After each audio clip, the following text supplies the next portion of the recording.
We are slaying monsters. Don't let the ghosts and the ghouls disturb you, darling.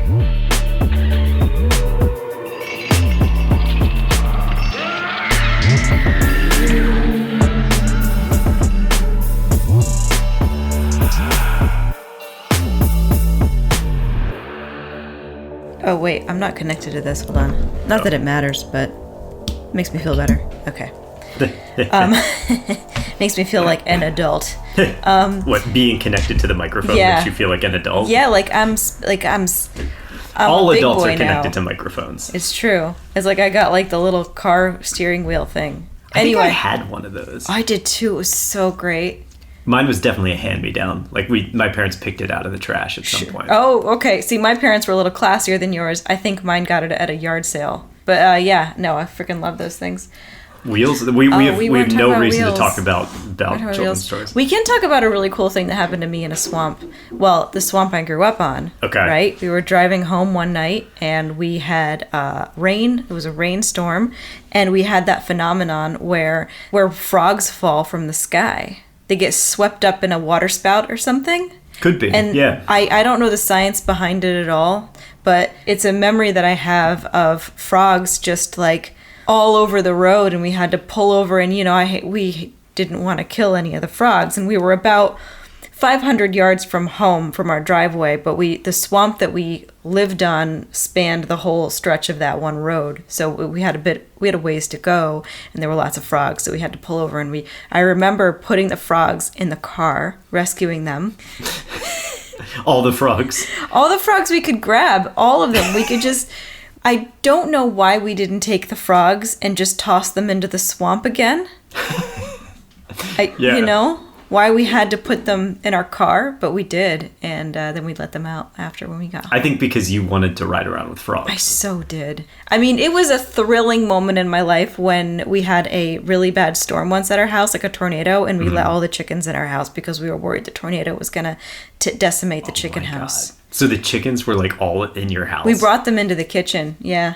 Holy shit. Yeah, because we were worried about what was going to happen to them. I mean, I understand that, but like... Oh my God. It was the time of my life. It was everything else was downhill after that.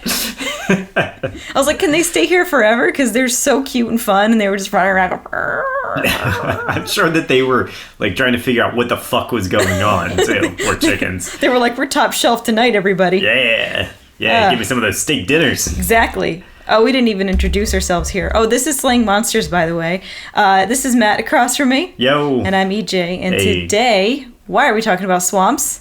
Go ahead, take it away, Matt. Because today we are going to talk about the Lizardman of Scape Ore Swamp. Yay! What is that? This is a really cool one. This is what we call a flap in cryptozoology paranormal research. A flap often meaning that there's a very concentrated amount of sightings that happen in a short amount of time. Sometimes we define flaps as a couple weeks, a couple months, sometimes even like a year or two, maybe. And then what's important is it didn't happen before, and then it doesn't happen again.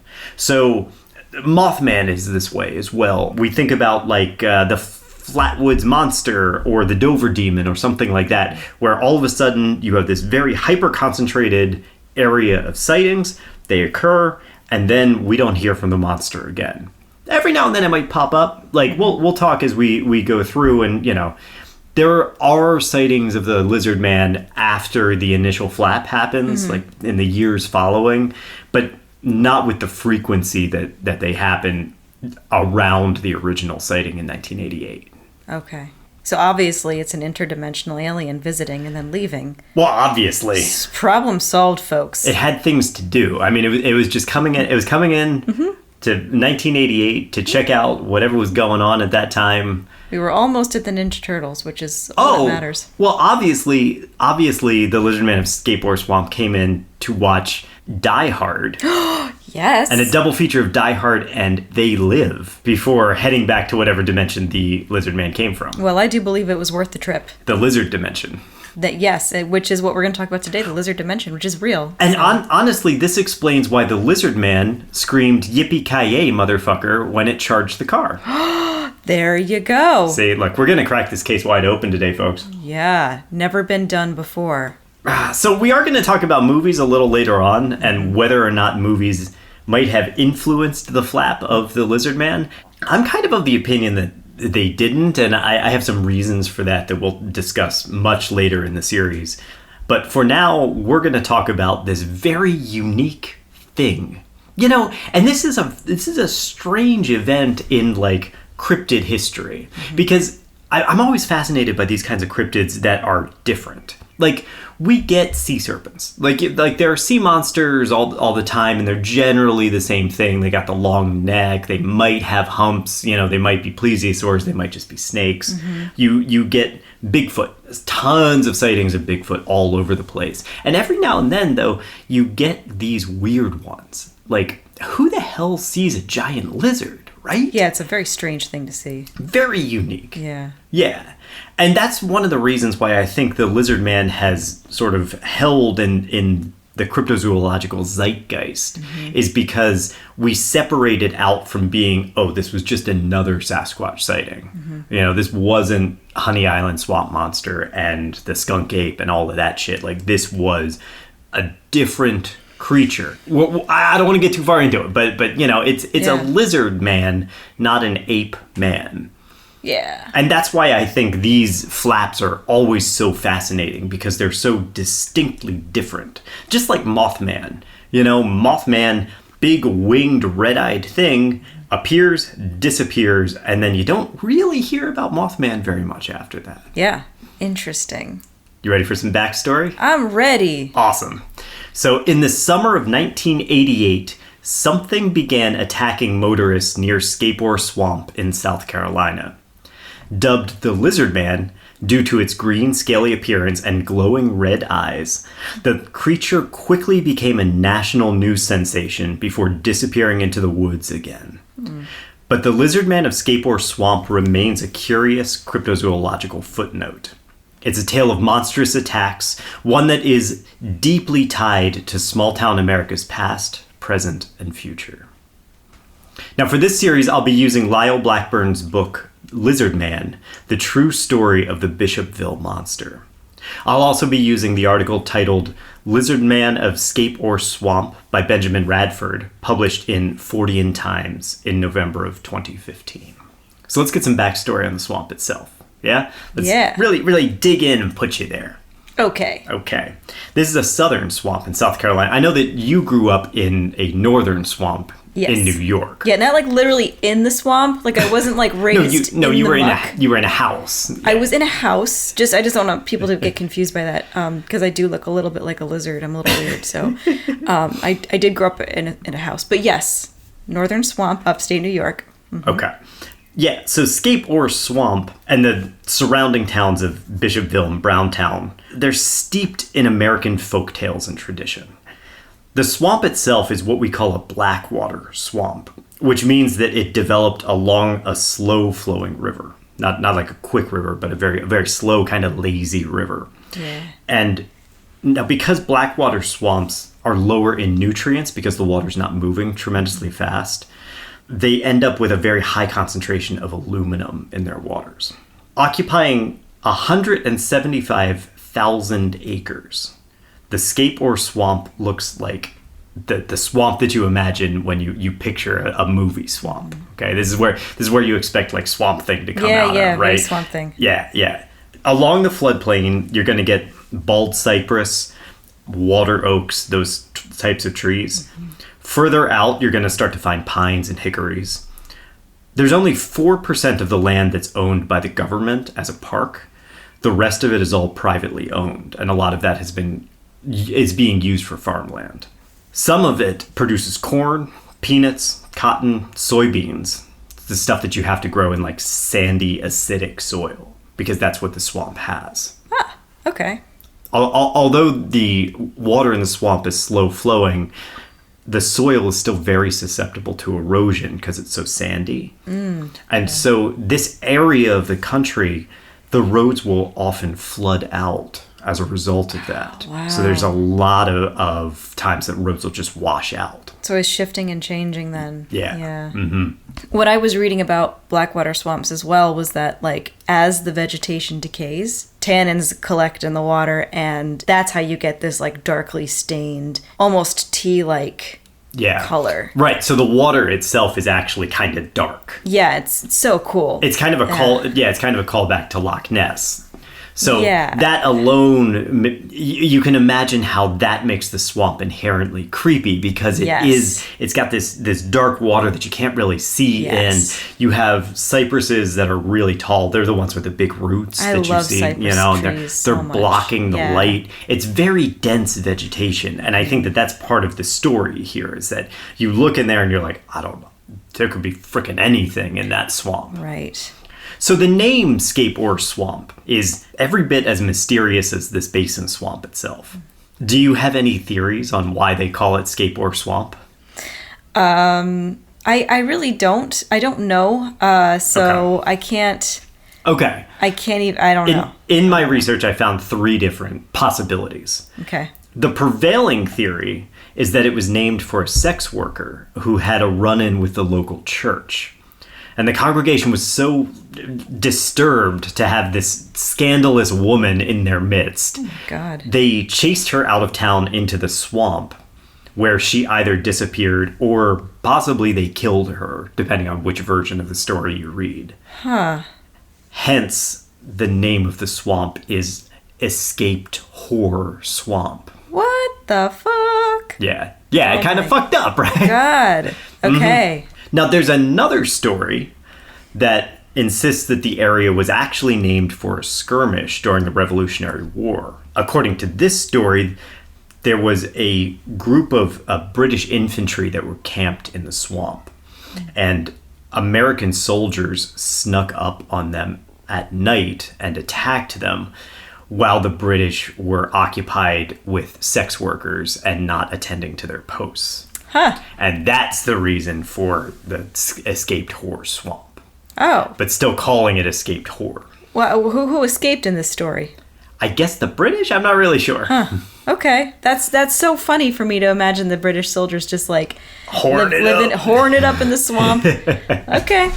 Lyle Blackburn notes that a 1768 deed from the area actually refers to the land as Scape Ore, Hoar Swamp, which would predate the Revolutionary War and therefore invalidate the Revolutionary War story. Mm-hmm. So that one's probably not true, even though that one's kind of funny to think about. Right.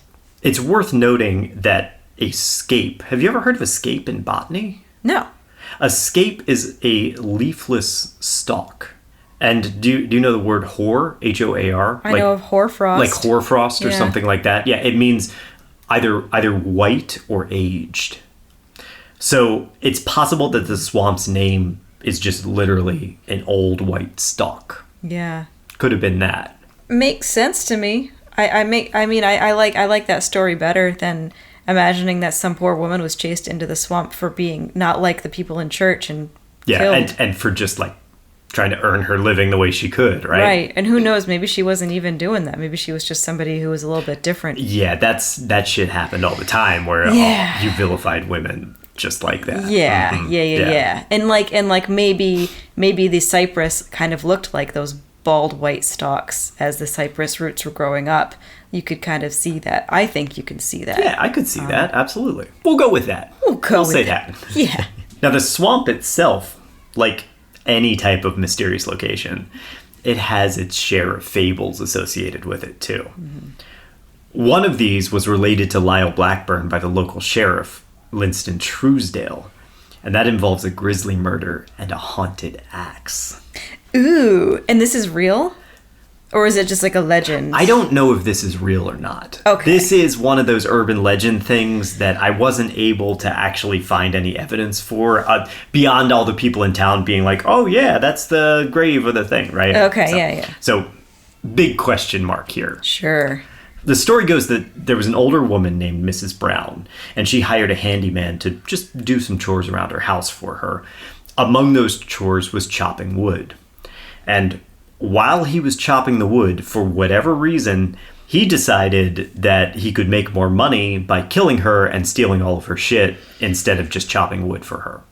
Which, I mean, I guess is probably true. I'm not sure why this notion came to him. I don't know what his relationship was to her at all. Yeah. But he decided to just run into her house holding this solid iron axe and murder her. After that, he robbed her. He didn't get much money from her. And because he was upset that he didn't get as much money as he wanted, he burned her house to the ground. Okay. When everyone arrived on the scene, the house was too far gone. They couldn't salvage anything. The only thing that remained from the house fire was the blood-stained iron axe that he used to kill her with. Huh. They found the man, they convicted him and executed him. And they couldn't bury poor Mrs. Brown because there was nothing left of her, but they did put a headstone in the cemetery to commemorate the poor woman. On the headstone, they put the axe. Like, they actually brought the iron axe to her headstone and leaned it against the headstone, this blood-stained axe, because I guess that was to commemorate too? I don't know. It's an urban legend. Just go with it. Right, okay, yeah. So I won't question the logic. Okay. And they say that at night, the axe will levitate above the grave, and anyone who touches it will fall ill. Ooh. So, of course, it's always being stolen. Small towns. Right. You know, what else is there to do? Right. There's not much else to do. I can attest to that. The axe is no longer on her headstone. It's actually at the sheriff's office. Okay. But this is an urban legend. It's an urban legend. It's who knows how they got that axe. So who knows what anything... Yeah. If there even was an axe. Right. Like I said, the whole axe story does kind of make me think of the Bunny Man again. Oh, yeah. And how, as you start to unpack that, you're like, they never... There was like kind of a bunny man, but then the story gets blown out of proportion, and then, you know, it's sort of the same thing here, I suspect. Okay, yeah. There's also the story of a giant who apparently once wandered through the town, tearing up fences and breathing wind into the treetops. So it wasn't wind that was making the leaves rattle, it was a giant. It's a giant. Of course. Yep. Yeah, I understand that. As I was doing research into the indigenous peoples of Lee County, which is where all of this takes place, I did come across this one Catawba myth of the Yehasuri. And I'm very sorry if I'm mispronouncing that.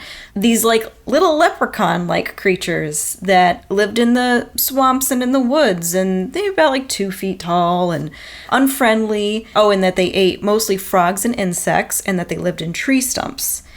So this was a very prevalent thing, and I think the whole point of it was to probably tell kids to not be wandering around in the swamps and the woods because the alligators will get you. So to keep kids kind of close by. Dude, one of those stories. Definitely that kind of thing. Mm-hmm. You see that a lot with these little like nymphs and goblins and those sorts of stories, is that they are just fables to be like, hey kids, don't wander too far. What is it?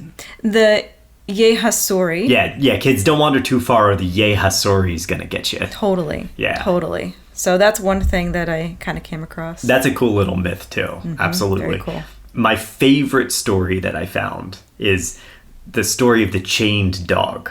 So I'm going to quote this directly from Lyle Blackburn's Lizardman book. Okay. A retired farmer by the name of Romaine Davis told reporters, "Me and my boys were down there fishing one time and standing by the side of the road by the bridge. At some point during the evening, Davis said he heard a rattling on the road. My son said he saw a dog dragging a chain down the road. I heard the chain, but I couldn't see the dog. My other boy said he couldn't see it either." So yeah, that's totally a small town ghost story for you right there. Totally. One kid saw a dog, the others only heard it, so it's absolutely a ghost. Definitely a ghost. And I don't mean to make fun of the guy. No, right? yeah. I'm sure like it was really spooky at the time, but it's an important reminder of the dark fringes that exist in this town's residents' minds. Mm-hmm. Yeah. Like, we can unpack this story and we can say, oh, well, obviously, like there was a dog and he just missed seeing the dog, right? Yeah. But in that moment, to a frightened angler on the roadside, that was a spectral dog that just crossed over from a supernatural plane. Yeah. That is the type of atmosphere that we are dealing with when it comes to Scape Ore Swamp and these small towns that are on the edge of this like dark, creepy place. Yeah, there's a lot that you can't see in there. Yeah. And then on top of that, when you go in there, there are definitely things that will kill you. Oh, for sure. So to be clear, there are alligators in the swamp. Definitely. Tons of alligators and also black bear, very, very, they're there. Right, black bear. They live there in the swamps, yeah. In fact, we found that the only thing that's not in the swamp is a cougar. The cougars no longer live there. Right. So that's sad. Florida Panthers were there, but no longer are. Right, Yeah. right. Now they're in where the Florida Panthers are playing right now. I don't even know. That is a joke. It's a football joke. Come on, guys. All right. The Carolina Panthers, are they the Carolina Panthers? They're the Carolina Panthers. Ah, freaking A. Florida Jaguars. The Florida Jaguars. Okay, fine. But the other thing that is in the swamp is the bobcat. They're everywhere. Makes sense. Yeah, bobcats are everywhere in America. One more kind of cool fable that I found. Not too far to the east, along the coast of South Carolina, the Gula people have their own legends. So they're descendants from the slave trade, and the Gulas still try to preserve their African roots through oral traditions. And one of the most famous and most terrifying of these traditions is the boo hag. Have you ever heard of the boo hag? No, but it sounds awesome. Okay, yeah. The boo hag is somewhere between like a vampire and a sleep paralysis demon, like an incubus or succubus. Instead of sucking blood, they steal a person's breath. So boo hags will attack you by riding you, like sitting astride you while you're asleep and draining the breath out of your body. Sounds like a regular night at jiu-jitsu, to be totally honest. Feel like I'm just surrounded by a bunch of boo hags. Well, that's what you can say now. Next time you go to jiu-jitsu, be like, come on, you boo hags. Come on. They all exist. I'm telling you, this shit's real, guys. Boo hags, in their natural form, are skinless. Although they may steal the skin of their victims and wear it to blend in. Cool. And they can sneak through any crack or crevice of your house. Oh. Isn't that so creepy? Oh, yeah. So you have this like skinless thing that I can only imagine it like contorts its bones and shifts and like crawls through. Like if you have a cracked window, it'll crawl through the cracked window.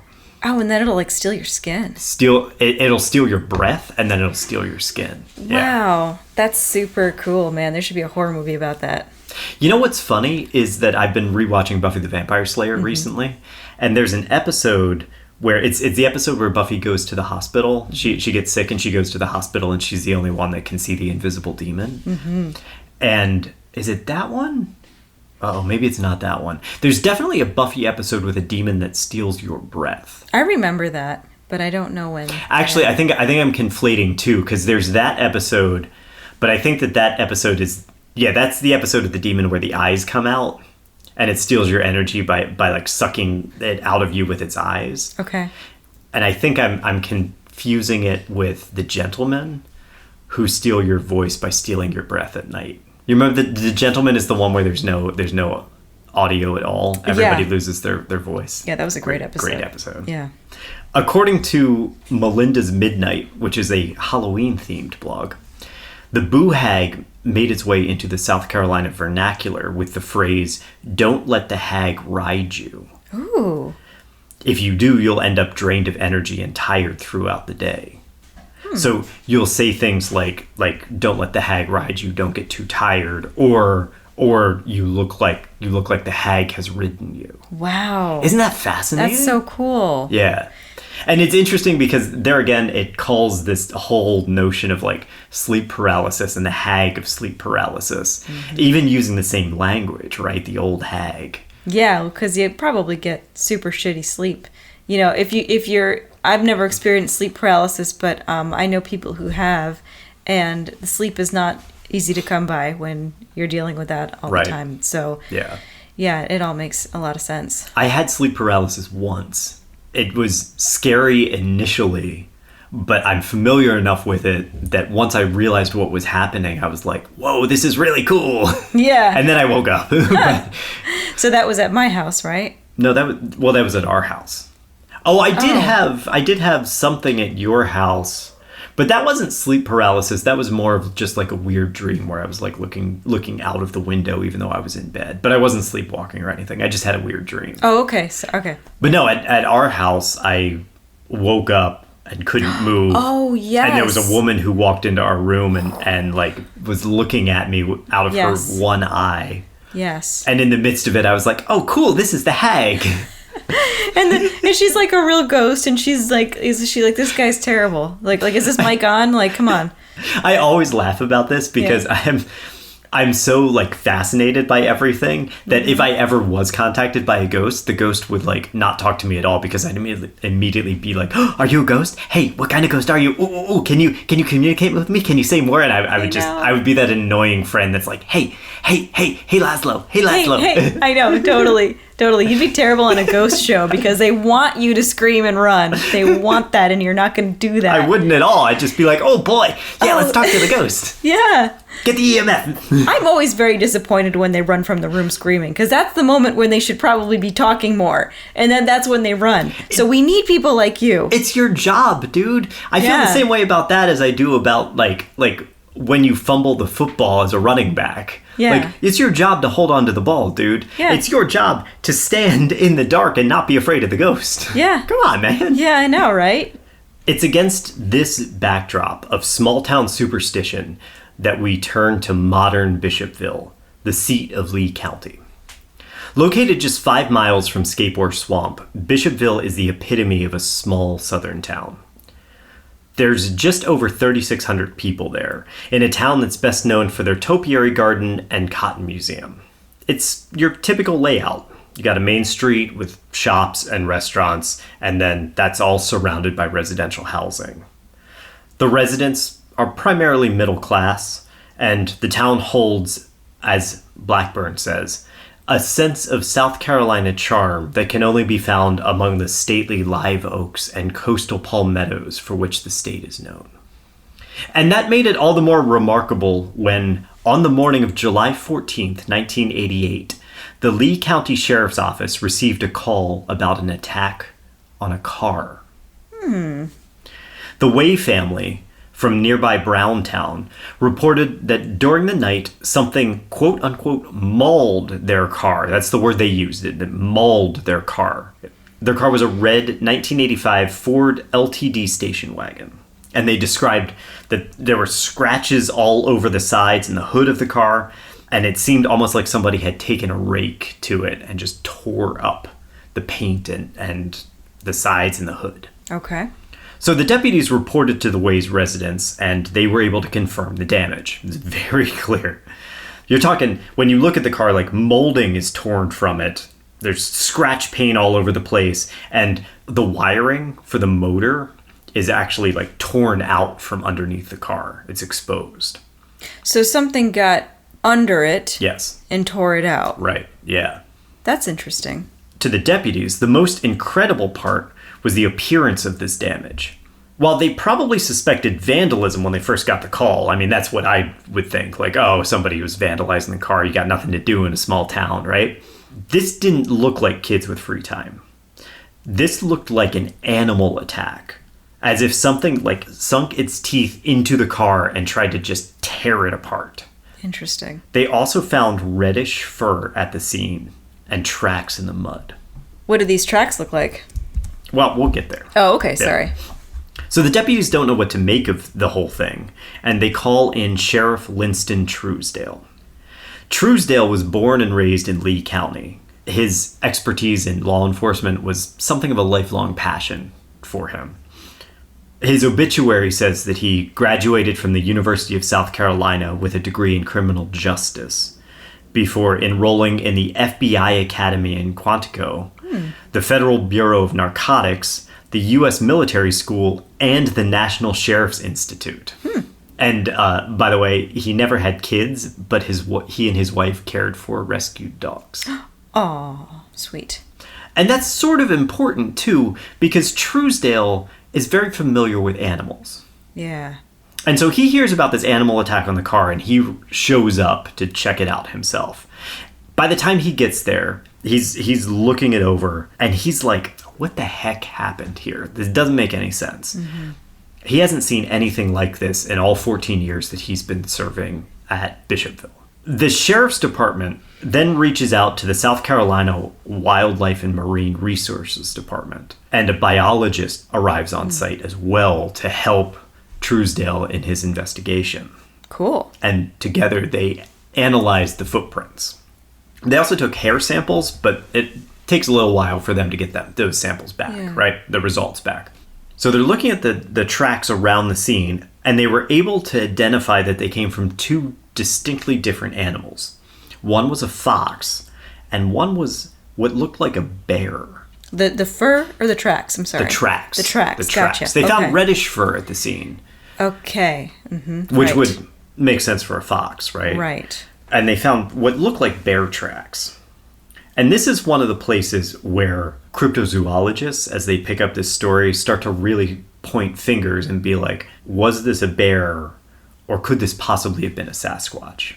Okay. But animal tracks are really, really difficult to analyze, as we know. And there's a whole host of things that can change the way they present, right? So you got to think about, like, was the animal walking or running? Was it injured? Was it carrying something? Was it stalking prey? Or was it, like, strolling? Yeah. You know, all of these things create different tracks and different appearances. Now, one onlooker, whose name was James Knight, reported later that he assumed the bear tracks were, quote, aligned in a straight procession typical of human steps. Okay. Which seems unusual for a bear. Seems more like a something else. I'll just say something else. Because it's in a straight line. And what he's saying is that he's not seeing right foot on the right side, left foot on the left side. Right, left, right, left. That's not what he's seeing. Dr. Mark Elbrock, ecologist, author, and animal tracker, in his book, Mammal Tracks and Sign, A Guide to Native North American Species, he explains that the way an animal's gait can affect the presentation of the tracks. And so he says the rear foot may land in any relation to the front track and still be considered a walk. Because the front foot picks up before the rear one touches down, the rear may land exactly where the front has been, called a direct register. Or it may even touch down beyond where the front had been, called an overstep. And so essentially what he's talking about here is that rather than getting 4 tracks, like right, left, if that makes sense, where you would have 2 on each side as the bear walks, it actually can look like one set of footprints, just a single right and a single left. Right, and it can make the print look a little bit bigger too. Absolutely, because you're actually stepping in the same footprint with your back foot as you had with your front foot. Right. And that's where it kind of looks like it could be like a person's gait. So that gave the tracks this impression of like a two-legger walking as opposed to a quadruped. Yeah, and it kind of depends on who's looking at these prints and how well this person knows about what this person knows about tracks and gait. Yeah. So, okay. Absolutely. Yeah. Okay, I think that all makes sense. Makes sense to me. This is one of those hard... It's hard. It's an audio medium, so it's a little challenging. Get that book. Get that book, everybody. That book is amazing. Yeah. We don't have pictures of the tracks at the Waze carport, unfortunately. But we do have the hair analysis, which came back as a red fox.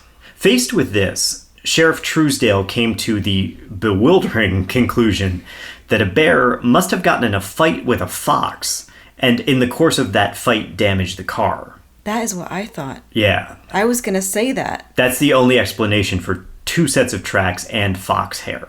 Yeah. And there's really, it's hard to believe that a fox alone could have inflicted that kind of damage on a car. Right. If the windows were open, the fox would have jumped in and the bear would have really gone after the car. True. Yeah. The windows were not open. Interesting. Were the windows ever broken? Do we know that? In the scuffle? I don't believe the windows were broken. Okay, so the windows stayed closed the whole time. Interesting. Well, the fox could have gone under the car. That's my suspicion. Yeah. Okay. I think the fox either went under the car and the bear wasn't able to get to it, or possibly the fox was so scared that it got up inside the engine and the bear clawed at the engine trying to get it out. That would explain why the wires in the engine were exposed. It makes a lot of sense, actually. Yeah. I think that would have been my theory on it Right. after hearing that, yeah. Browntown, South Carolina was a tiny town with a population of less than 200 at the time of this incident. And so word of the animal attack traveled really fast, and a crowd gathered at the ways as the sheriff and his deputies were investigating all of this. And some of the local conversation caught Truesdale's attention as he was doing his search. He told Lyle Blackburn later that he overheard stories about a strange creature about 7 feet tall with red eyes. And the thing that was most odd to him is as he's, he's checking the tracks, doing all this stuff, and he's listening to these conversations, and people are talking about how this creature has green skin. You'll find that Truesdale is something of a skeptical individual. So most of this he just shrugs off. He's looking at the problem in front of him, and to him it's a bear and a fox in a fight. But he did conduct some impromptu interviews and took down some names of the people who were talking about this weird creature. And as he's leaving, he ran into a buddy of his who is only identified as JJ. And Truesdale mentions, did you hear these people talking about this green thing with red eyes and something? And JJ immediately said back to him, what do you mean? The Lizardman? As if, this is something that Sheriff Truesdale should have known, being a resident of Scape Ore Swamp for 14 years. So Truesdale did his best to follow up on the reports, and he eventually released a statement to people asking them to come forward if they had any similar encounters. But no one responded. And after 2 days, business in Bishopville had mostly returned to normal. And the whole incident was about to be filed away as one of those, just weird shit that sometimes happens. Sometimes animals behave weird. Maybe the bear was rabid. Who knows, right? Yeah, sounds like an isolated incident. Yeah, exactly. Yeah. But then on July 16th, 1988, 2 people walked into the office to file a report. These were Tommy Davis and his teenage son, Chris. They had debated whether they should share their story, but finally decided to do so after hearing about the Waze car attack. According to them, 17-year-old Chris, the son, experienced a terrifying attack one night on a country road. And here we go. We're going to get into the most famous story of the Lizardman right here. You ready? I'm ready. All right. All right. So it's just barely June 29th, about 2 weeks prior. Chris had been working his night shift at McDonald's, and he was finally ready to head home at about 2:30 a.m. He was driving through Scape Ore Swamp on Browntown Road, and he must have run over something, some debris in the road or something like that, because he ended up with a flat tire. So he's still 7 miles away from home, and he has no choice but to pull over and swap out the flat with a spare tire. So he pulls over and he parks near a bean field.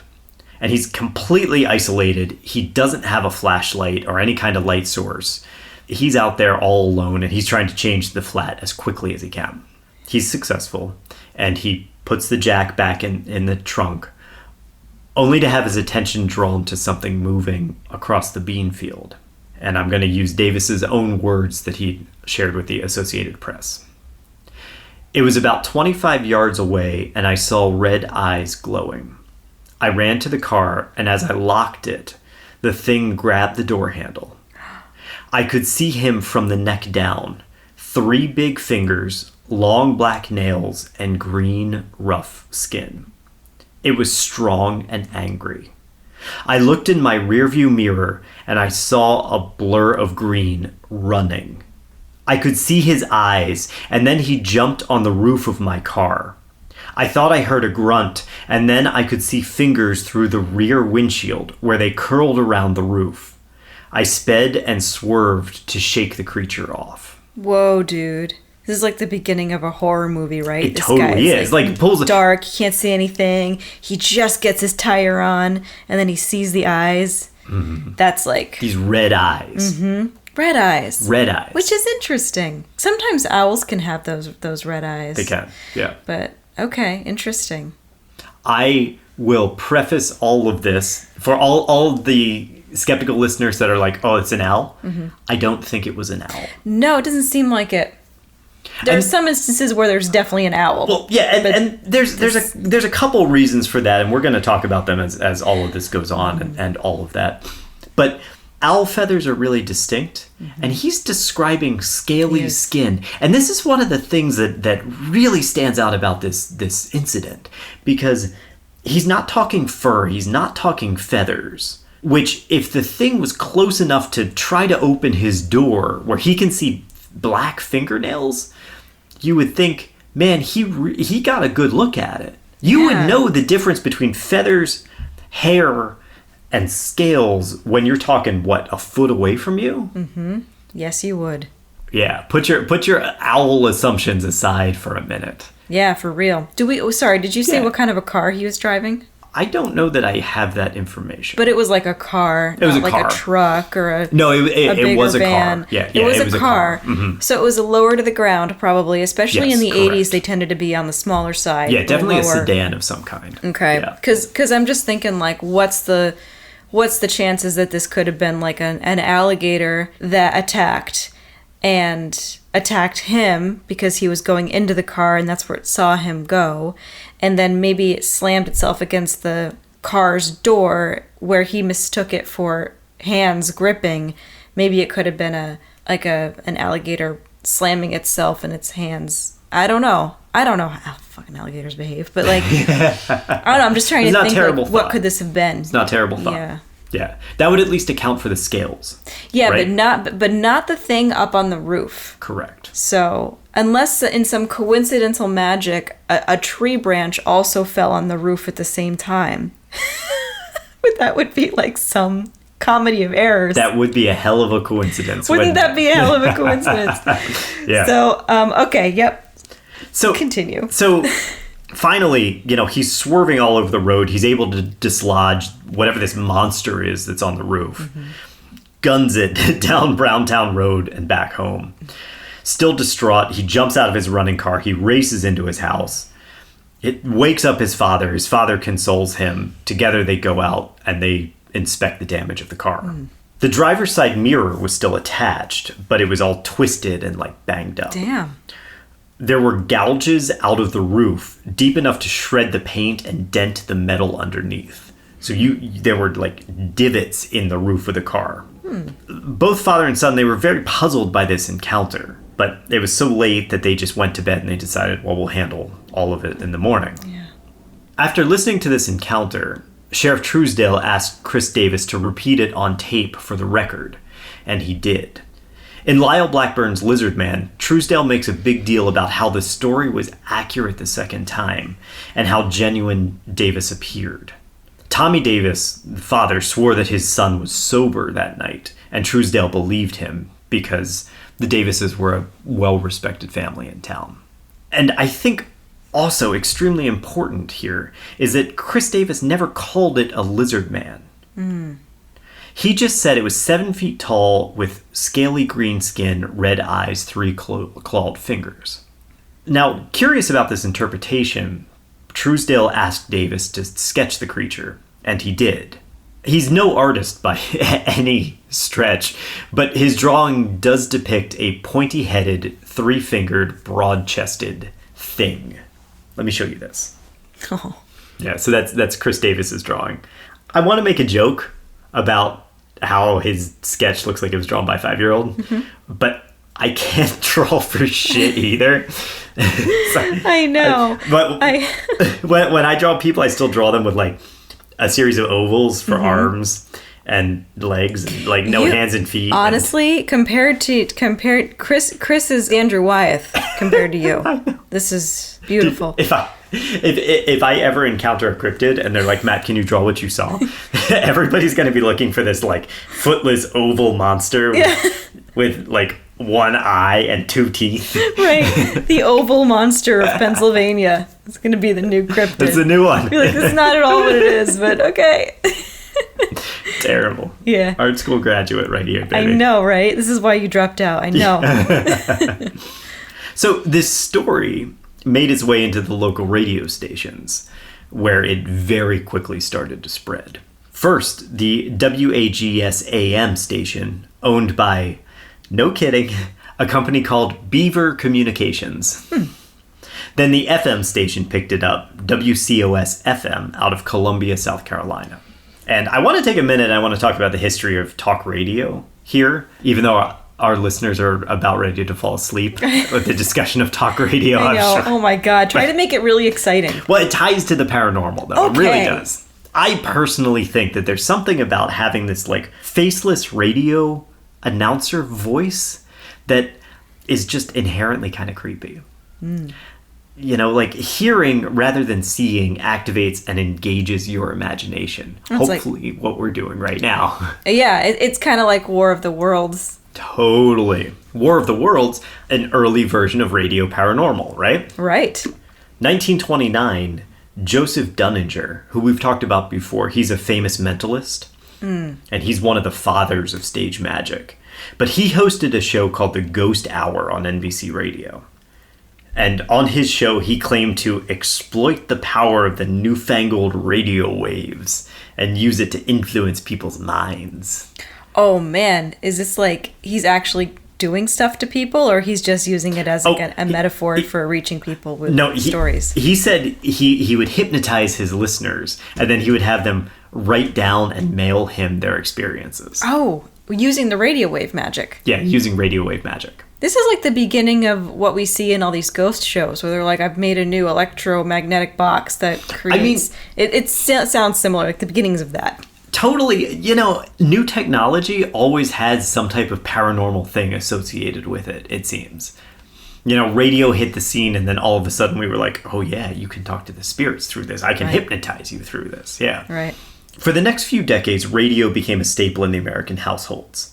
So you have these creepy radio shows through this too. You have like Lights Out, you have Suspense, you have all of this cool stuff, which right? you and I kind of, even though it was way before our time, we both sort of grew up with it, oddly. Oh yeah, I loved it. Well, my parents were really into it. Yeah, and my grandma was really into The Shadow. Yeah, so The we Shadow would watch also. we would listen to The Shadow. And The Shadow is another great example, because The Shadow was kind of like Scooby-Doo, right? He would have these like mysterious kind of supernatural experiences that he would investigate and he would debunk.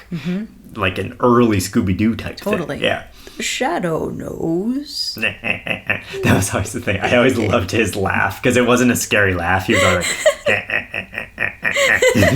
Back in the day, that was scary.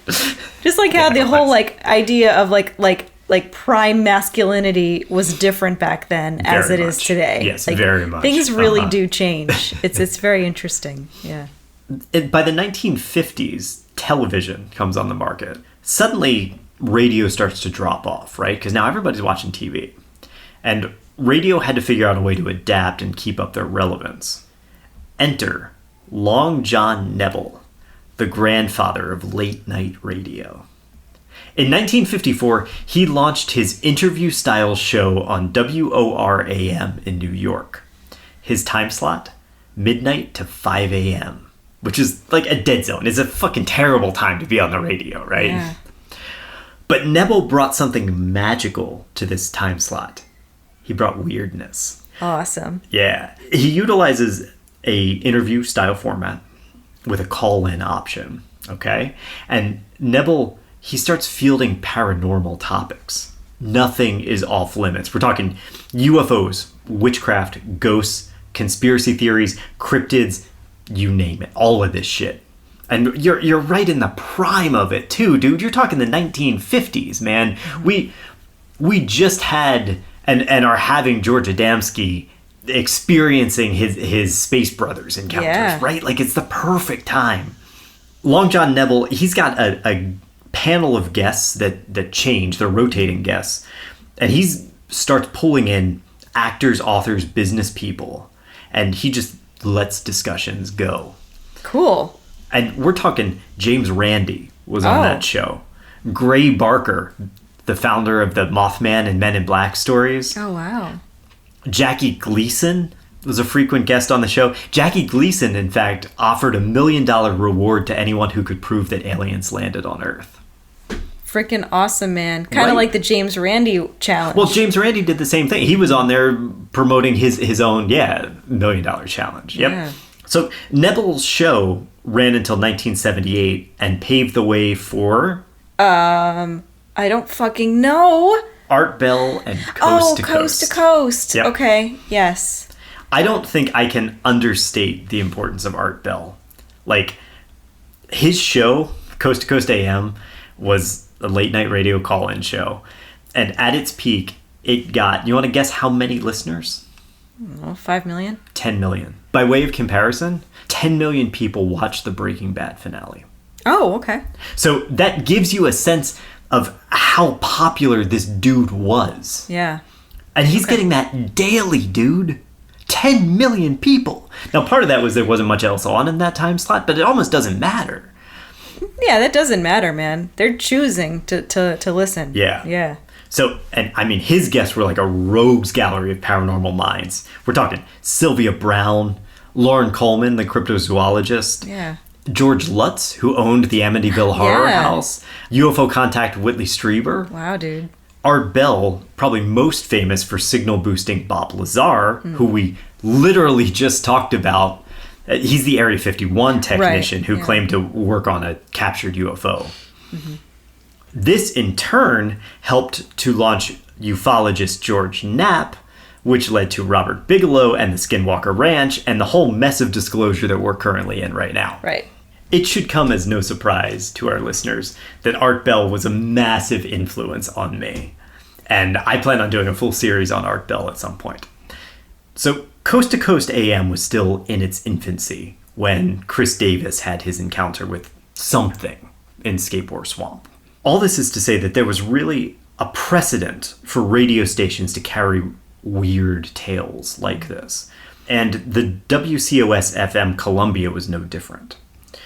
So they offered their own $1 million reward for anyone who could bring the Lizardman in alive. Oh, interesting. Being, America, people had a very, very rational and controlled and simple response to this. My guess is that the radio station couldn't actually afford the reward because it's ludicrous, right? That's a lot for a radio station to shell out, man. Yeah. But that didn't stop literal caravans of hunters and spectators descending on Bishopville. Oh my god, dude. So within a week from Chris Davis's sighting and the radio station picking it up, the roads are packed with sightseers hoping to catch a glimpse of the Lizardman. God, this is so America right here. Yeah. They just, there's $1 million and then people just swarmed. And the thing is, although the radio station was $1 million to bring it in alive, immediately artillery shows up. Artillery? What does that mean? Hunters, dude. Oh, I got you. People are rolling up and well, if it's $1 million alive, what is it, 500,000 dead? We'll take it. Right.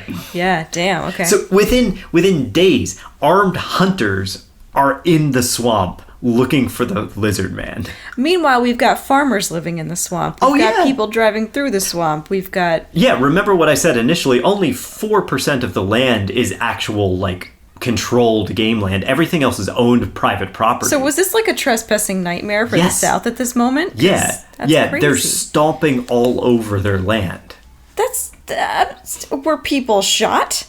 The Lee County Observer's police bulletin reported that deputies responded to a call that a mob of people with flashlights were roaming through somebody's land on the swamp.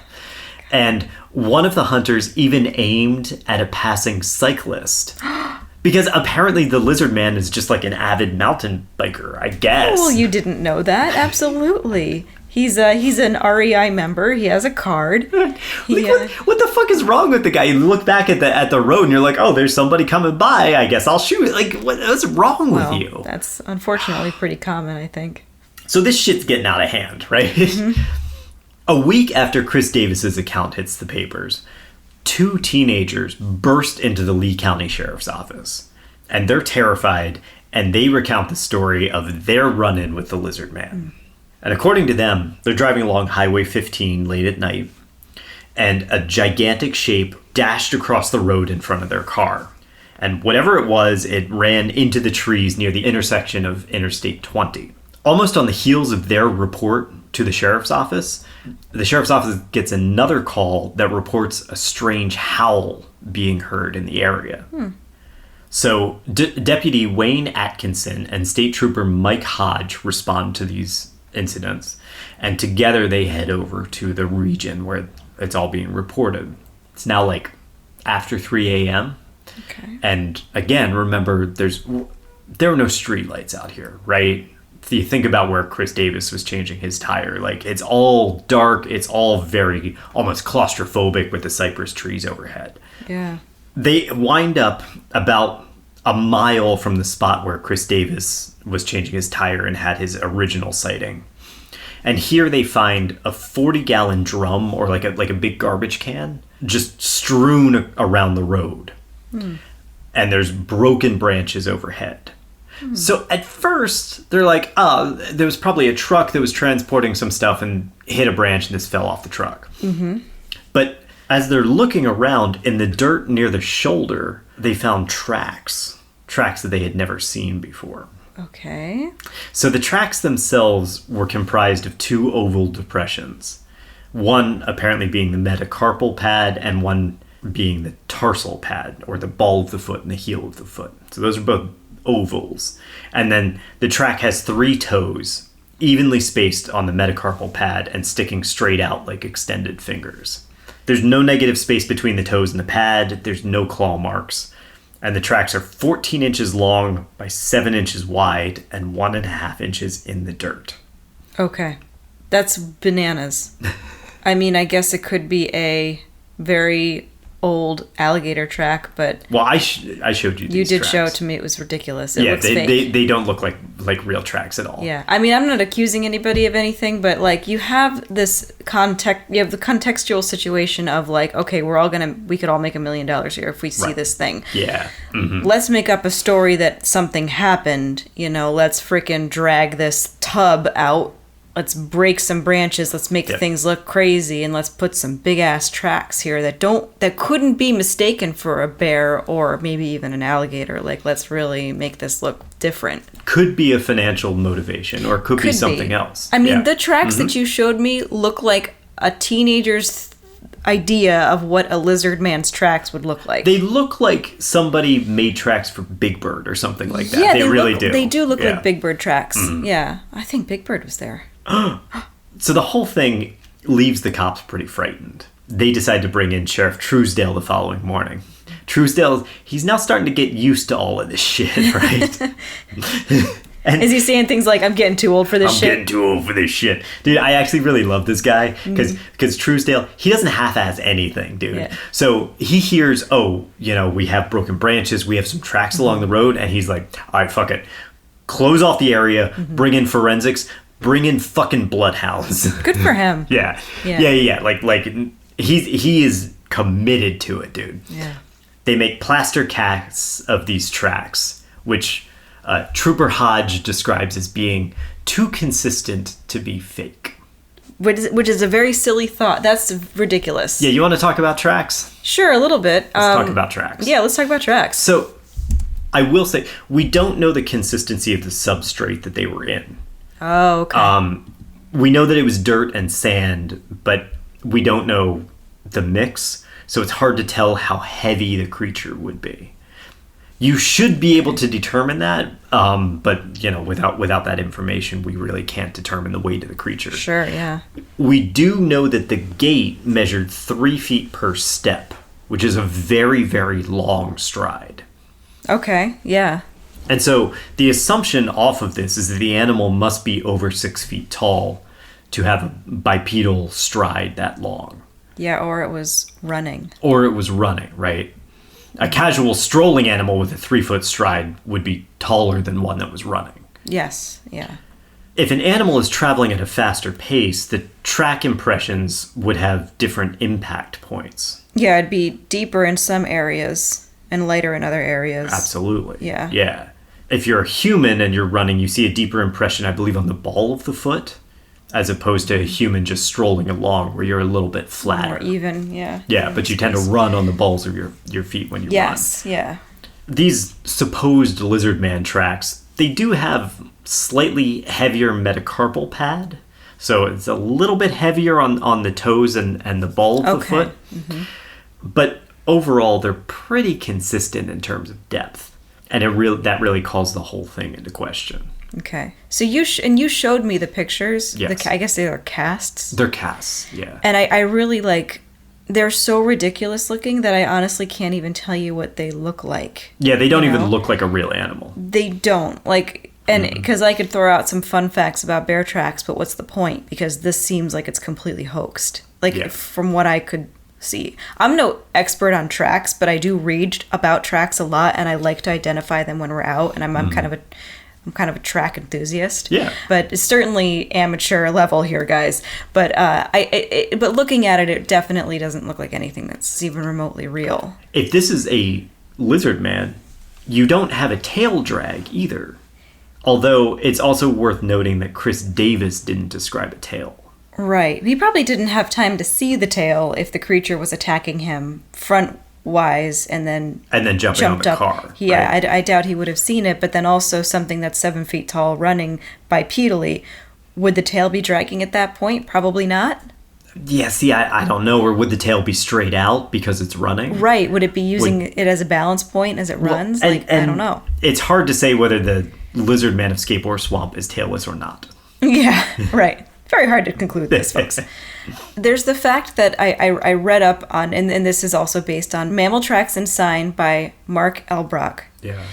That bears generally do use trails and road systems regularly. So it's very, and that's why we always see videos of bears along roadsides and along trails. Of course they're going to use them because they're easy and they're curious, they're opportunistic. They're very hungry. Right. They're motivated by food. If there's food in your car, if this poor guy had frickin' McDonald's in his car that night, there's... He did, by the way. Yeah. Okay. And he probably smelled like McDonald's.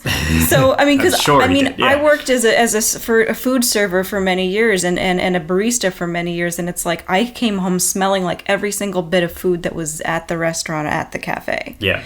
That's a very real thing. And I think another aspect of it is that when we're looking at bear tracks, you said that the toes didn't have any space between them? No. So when you look at the tracks, the toe connects directly to the ball of the foot or the metacarpal pad. Oh, I see. So the pad connects to the toe. Yeah, I remember them being ridiculous. I don't remember the very details of it. Okay. You know how, if you look at a dog track, you have the pad. Yes. And then circles around the pad, Yeah. but the circles themselves don't touch the pad. Right, there's that negative space. This is almost like you take your hand and you stick it in the ground, where your fingers actually connect to the palm. Yeah. The toes of this track actually connect to the metacarpal pad of the track. Right, and that is much more in line with an alligator's print. Interesting, yeah. Normally when you think of animals that have actual pads, they have those disconnected toe pads. And certainly lizards, this would be more consistent, but also, they also don't have 3 toes. Yeah, so the alligator print would be, there's 3 main toes, right, that go forward, and then there's the side, the fourth. Right. So you would be looking for a thumb-like print off to the side, and then there's a 5th down at the bottom. But anyway, that's the layout. So it's much more like an alligator print. Except for the fact that it's missing 2 digits. It's missing 2 digits, and it's also ridiculous looking. But right. Yes. Yeah. Yeah, it does look like something somebody constructed out of wood. Yeah, it does. It does. Yeah. For what it's worth, hardly anyone credits these tracks as being anything other than a hoax. If you want to see them yourself, the impressions anyway, you can go to the South Carolina Cotton Museum, where they have a display of Lizardman memorabilia and merchandise, and the casts are on display there. Huh, no shit, it's there. That's cool. Yeah, it's at the Cotton Museum. It's relevant. Okay. Back at the sheriff's office, Truesdale was struggling to make sense of this stuff. It seemed likely that the tracks were a hoax, even to him at that moment. And like I said, Truesdale's a reasonably skeptical individual, so he's not really taken by this ruse. Right. But it doesn't explain the car damage that Chris Davis and the Ways had. And it doesn't shed any light on Chris Davis's attack either. Chris Davis is the only one that's reporting that this thing, like, attacked him in his car. Trying to understand what he's up against, and with an influx of very eager monster hunters swarming his town, Truesdale became concerned that lizard mania was just beginning. All right. And that's where we'll pick up next time. Lizard mania. Lizard mania. It's very 90s. I know. On the cusp of the 90s, lizard mania takes hold in a small South Carolina town. And I hear like this like electric guitar. And this like, animated lizard pops up out of the swamp with sunglasses on. Oh, yeah. No, he's got to have the big sunglasses. Yeah. Yep. Yeah, you know he does. Mm-hmm. Tie-dye shirt. Oh, yeah. He's got the shirt on. He's got like a big like Casio watch. You know what's funny is that design probably existed somewhere, because we'll talk about next episode, but as Lizard Mania takes off, people start selling merchandise all over the place, dude. Yeah. Well, yes. There's a lot of it. Yeah, if there's something to be sold. Money to be made, baby. Oh, yeah. That's cool. All right, so I'm just curious. Yes. Do you have a theory about what all this is? Yes. Awesome. I'm not gonna force you to tell me now. Okay. We'll wait until the end. We've hit on some things, but not all things. Oh, okay. And to be fair, you don't have all the information yet. Okay. Yeah, I have what I think is a pretty good theory. It shares a couple different things and pulls from a couple different places. Okay. And we'll also talk about why some of the prevailing theories don't make sense. Okay. Which will be pretty cool. So that's your introduction to Scape Ore Swamp and your introduction to the Lizardman, the very first, very creepy Lizardman sighting. Mm-hmm. I mean, no matter what it was, that's a scary ass thing, dude. Yes. Like, it's scary enough to be driving along on the road by yourself at night. And remember, we don't have cell phones, dude. He didn't even have a flashlight, which is one of the things that honestly is kind of staggering to me. The thought of like, oh my God, I have to get out and I have to change a tire for this car with no light at all in the middle of nowhere. I mean, that's scary shit. Yeah, man. where there are bears and there are alligators. And who knows what else. I mean, I'd be afraid of snakes, dude. Oh, like, snakes. I didn't even think about snakes. Yeah. I didn't think about snakes. Owls. Owls will kill you. Yeah, definitely. As we know by the staircase. Yes. Hot take. Hot take. Hot take alert. Yes. Hot take. What was her name?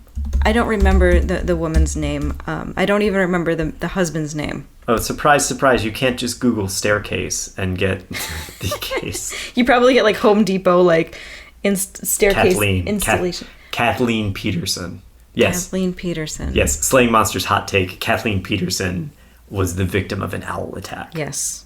That is the belief that we hold. We don't really know, but... Of course we don't know. But that is it. Everything about that story seems very consistent with owl attack. Yeah, when we are not the first people to think this. No, not at all. I think it was actually somebody else's theory. Oh, it was definitely somebody else's theory. And I was like, it was like a light bulb came on, because I watched the whole documentary and I was like, I don't know what happened, but I don't think he did it. Yeah, you're like, nothing, it doesn't make sense. Like, we didn't get the... There was something there was we never were a missing. reveal, and then the owl thing, you were like, oh shit, yeah, it's totally an owl. Totally a perfect freaking sense. owl. Yeah. And I even think the lawyer heard that toward the end, or... And it wasn't... The lawyer heard it too late to incorporate it into the trial. That's what it was.